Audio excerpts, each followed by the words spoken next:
Empire.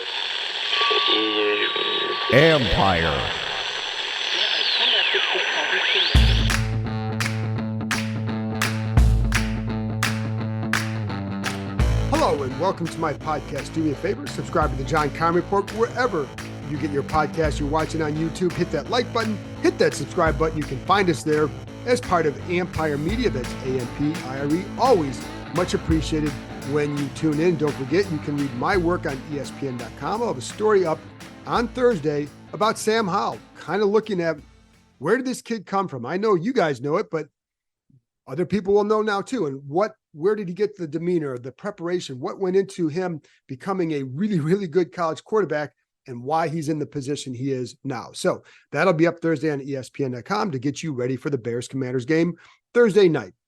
Also, a couple programming notes. One, I did a film review of the Eagles game. So if you want to know why Howell was better in last week, give that a listen. I went over every play that he had and look at a lot of the improvement that he did. There was also improvement there was better pockets to throw from, even though he got sacked 5 times. And I thought the play calling and the design was very good.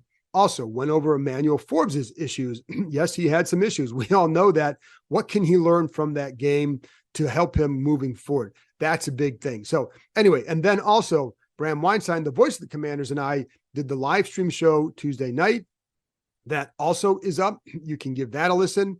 We go over, it wasn't just going over the Eagles game. It was looking ahead to the Bears, just some things, some lingering concerns, talking about the defense and just the expectations that have not yet been met, as we all know. And then looking ahead to the opportunity ahead for the Commanders over the next few weeks to really maybe start to make some noise. So that's all there. And then finally, the last programming note is Bram and I will be back Friday morning with a review or talking about the Bears game.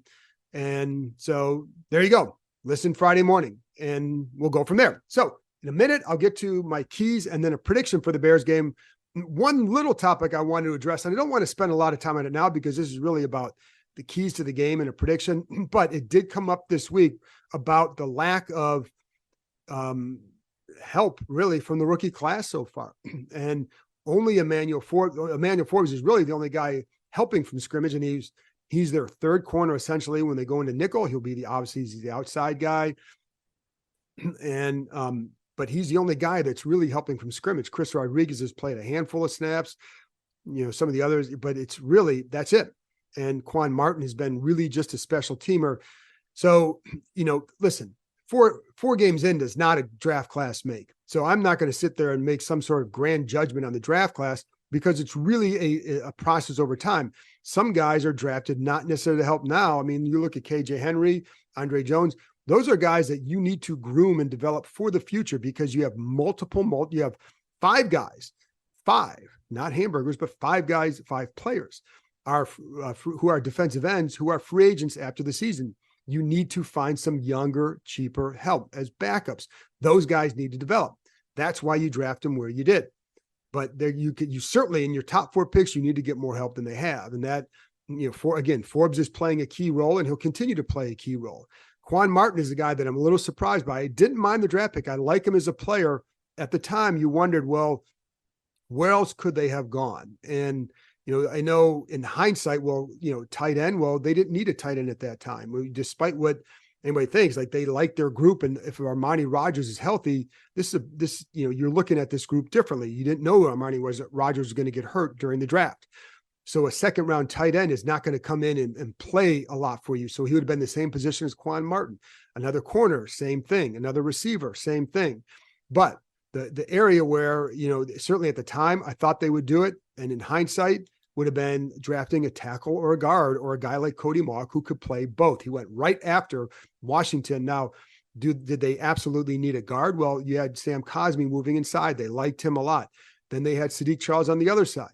I do know there was a guard in the second round, Steve Avila, that they really liked. He went very early in the second round, wasn't an option. So the point is that they were okay if he had been there with taking him, or maybe even if they had been able to trade up for him. And so they clearly were okay with taking a guard. That's where a guy like Mauch, he had that position versatility that they love. So if you want a second guess, which I don't, this isn't the point of it, but because the topic came up, I just want to address it. to me, a draft class, you're going to take a few years to measure. I mean, shoot, look at last year's class. That's a really good, could be a really, really good group. Jahan Dotson, Brian Robinson, Sam Howell, Percy Butler, Cole Turner, Christian Holmes, Chris Paul. All those guys are doing something. Now, Chris Paul's not really doing anything because he's a backup. Turner's a backup tight end, but he can help. Christian Holmes is a good special teams player. Percy Butler is a starting safety. Now, you'd like to see him make some impact plays, but first year starting, then obviously the first three are playing key roles. So that's a good draft class. This one, we'll see where it goes, but I'm not going to sit here and get all panicky about it because, again, when you look at certain, like the third and fourth round picks were always the ones where I thought if all goes well for them, those guys don't see the field for 2 years because you have guys ahead of them that can play. And Nick Gates, if he all goes well, he's healthy and starts for 2 years based on his contract. With Daniels, that you have Leno in front of him. Now, if Daniels develops so in 1 year, great, perfect, because that's what they need. But Wiley was signed and his contract, it would make it hard for a couple of years. So anyway, I don't want to get into too much of that because, again, I'm a firm believer that it obviously it takes more than 4 games to make any sort of judgment on a rookie class. And so let's hold off on some of that and let's see where it goes. I do still like Quan Martin, but I just think the hard part is I don't know what his role is going to be moving forward if they keep all these guys, but we'll see where it goes. Anyway, let's get on to my keys of the game. Let's start with number 1. This is an obvious one. Contain Justin Fields. Come on. That's the big one, right? So you must account for him in the run game. And that's something. Now, I will say he's not running as much as he was last year. So a couple numbers. Last year, it was almost 10 runs a game. And then the last, I think, 11 games, it was about 12 runs per game. During that stretch, he was averaging 8 yards per run. Now that's scramble. That's also design runs. They do give him some design runs still. It's not nearly as much. So this year he's averaging 7 runs per game, but only 4.8 yards per carry. So teams are doing a good job of defending him, but they're also not calling as many runs. I'm an Ohio State guy. You know that. I think you need to incorporate more of those runs for him. I think that's when he's at his most dangerous. He's a tough kid. You obviously, and to win in this league, you need to develop from the pocket. Every quarterback does. But he can be a multi-threat with his legs. And so if I'm them, I'm going to start running him more at some point because it ain't working. And I know last week it was pretty good. The Broncos defense is horrendous. Give the Bears offense some credit. I give Justin Fields credit. Had a great game, but I also think that for them to advance, they're going to have to start using his legs more. Will it be this week? You've got to make sure you contain him. Linebacker. So like what you'd see even like last week, there were times where they tried to do some outside runs with him, some zone read runs, and you'd have the end crashing. Well, the linebacker automatically coming to the outside to put himself in position to stop Fields, and it would usually work. You're going to have to do that. You have to win with the front 4. Because you're going to use those linebackers sometimes for other things. The other thing you can do, and other teams have done this, is you just play your defensive ends very square to the line. So make him hand the ball off and then win with your tackles. They have the tackles who can handle that kind of a strategy. The bottom line is you have to contain him. And because if you don't, he's going to hurt you. And you look at last year, it's the big key in that game and what they didn't do on that last play. And I'll get to that in a minute, or not the last play, last drive, rush with discipline. And this has been an issue for this group, as you know, and it's an issue for not just one player. I mean, Chase Young gets picked on a lot with that. Chase Young makes some big time plays, but there are other guys I think that are just kind of losing their discipline a little bit. I look at, there's sometimes with Daron Payne, I've seen that. And Daron Payne's a fantastic player, but you've got to, or that left side is a couple of times, whoever's at fault. But you've got to make sure you maintain that against Justin Fields. Keep him in the pocket. Make him be a pocket passer. That is not what he's ready to do yet in the NFL. So, but if you let him get outside, he's going to hurt you with his legs. When he runs, when he starts to scramble, typically he's going to, this is what he's going to look to run, right? So you need to keep him in the pocket and make it a condensed situation for him, but you have to be disciplined. And, there was remember that 39-yard run last year in Chicago. That game felt over. I remember it was a third down, but the Bears were doing nothing. That play gave them the ability to have a chance to win the game. And it was, if not for Benjamin St-Juste, terrific play on the last play, they may have lost that game. On that play, on the 39-yard run, Montez Sweat was the right end. He comes inside. Nobody goes outside, leaving an easy path for Fields. Now, the other thing I had a problem with on that play, some of the D linemen, Sweat, and I can't remember who the tackle was, did not bust their ass to get over there to get in on the play because Fields cuts inside. If those guys have been motoring, they stop him. Now, granted, it's at the end of a game. You're going to be gassed. I get all that. But that's part of what happened on that play. But it starts with rush discipline. So you need to do that, because make him be a passer who has to win the game and test that. Now, they do have, like, DJ Moore is a good receiver. Mooney is a good receiver. They have guys that can threaten you if you're not careful. And they have guys who can make a big play. And this team has given up big plays, too many big plays. And in 4 games they have given up, Washington has given up 11 pass plays of 25 yards or more.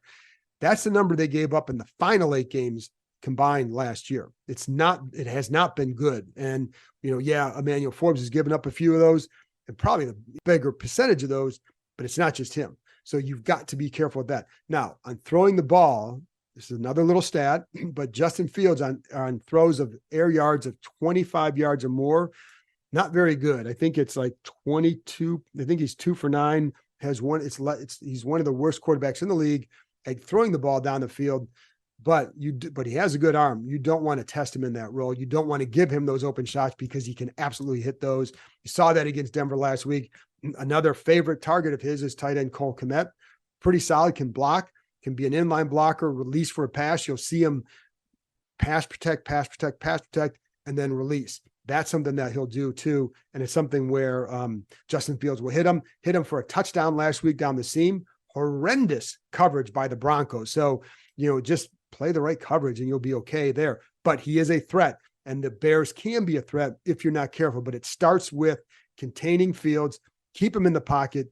And again, the rush discipline stuff, I understand, like, you have a group that they all feel they can go make a play. They all feel that. And they've all shown that they can go make a play. I mean, Chase Young has made some big plays, and, it feels like guys like that make big plays in this kind of game.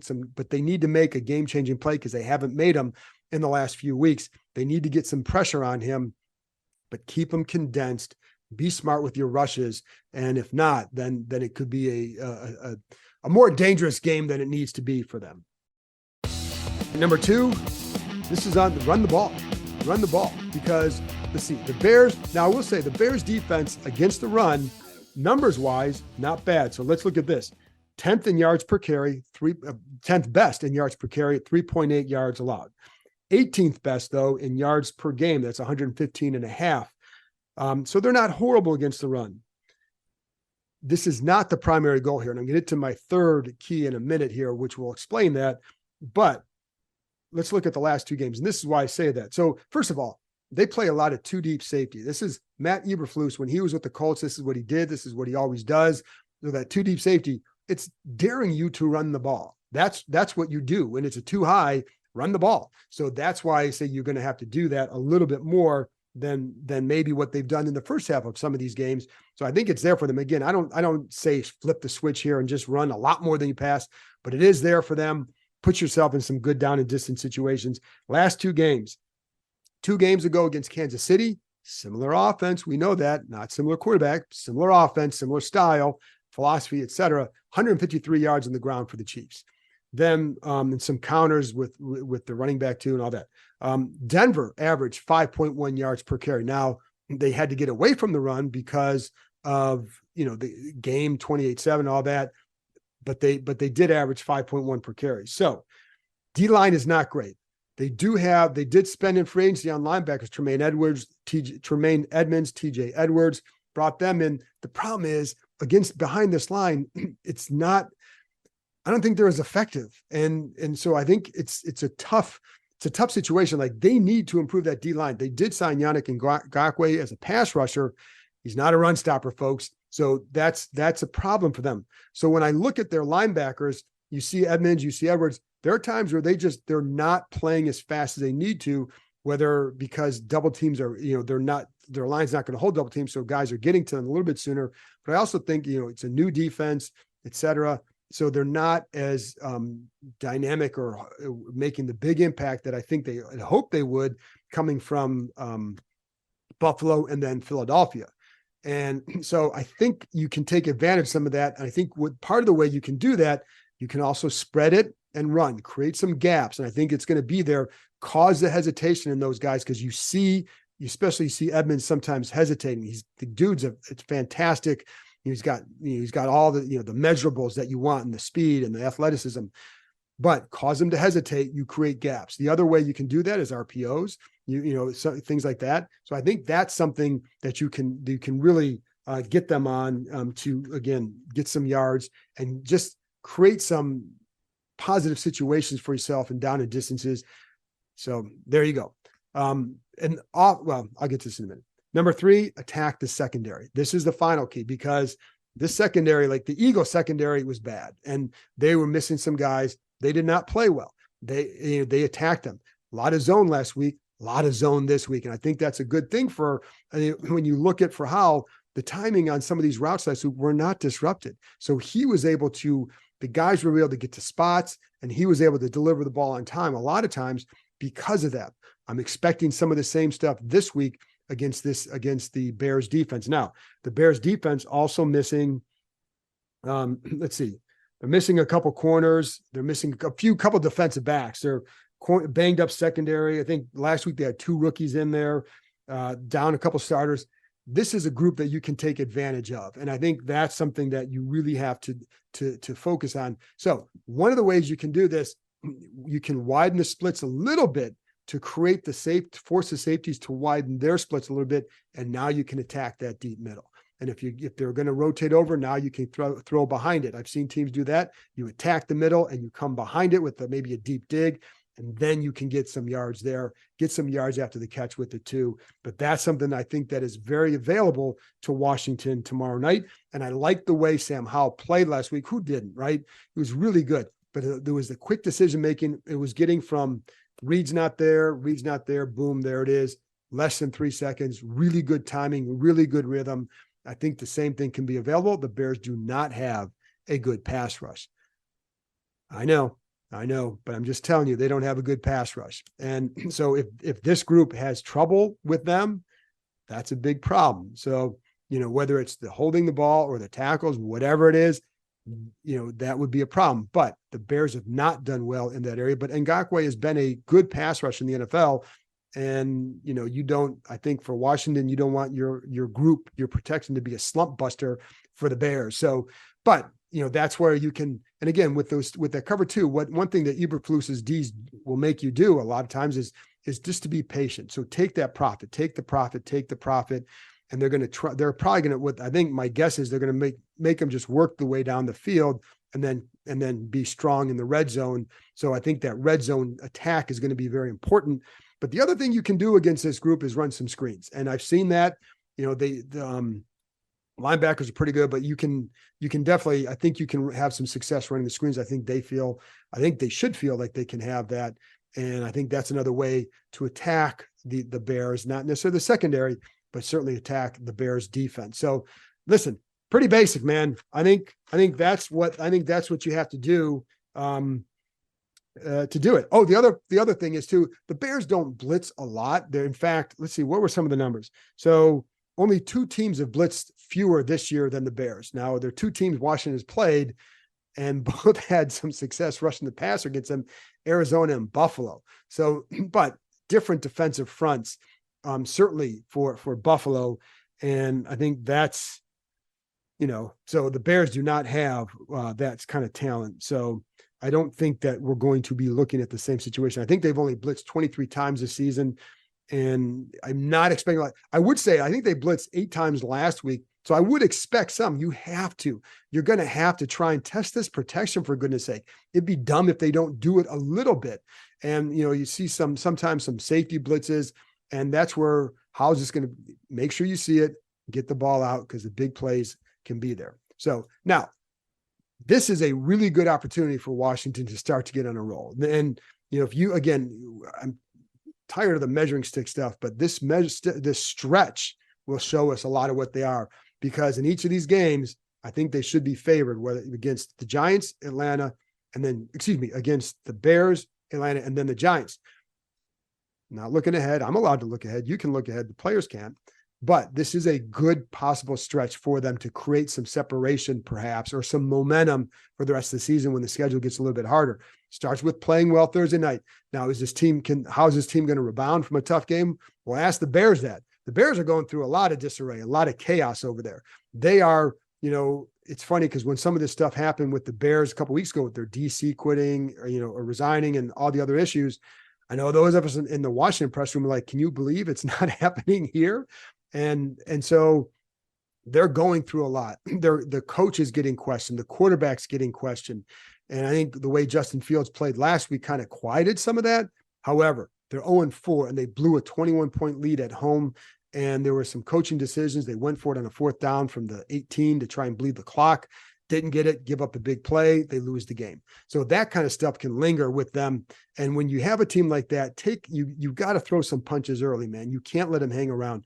Throw your punches early, test their confidence, test their resolve, because I think this team has it. Like when we're in that locker room on Tuesday, it's a good locker room. And I think it's an upbeat locker room. I think to a guy that the people I've talked to, like they fully believe they were as good as the Eagles and should have won that game. I keep harping on that because I think it's a big sign of growth. It wasn't oh man, we had this, we did this, and it's, oh yeah, we're so close. It's like, should have won. Now, defense has got to play better tomorrow night or Thursday night. Have to play better. This is a chance to get well, right? You don't play well in this game, then let's stop talking about how good they're going to be and just talking about what's going on here. So anyway, I think they're going to rebound.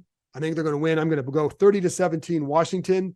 Big W, get to 3-2 and start this a crucial 3-game stretch because of because they should be favored in these games. And if that's the case, you need to build some momentum here. Anyway, that's it for me. Don't forget, Bram Weinstein, the voice of the Commanders, and I will be back Friday morning recapping the Commanders-Bears game. Talk to you next time.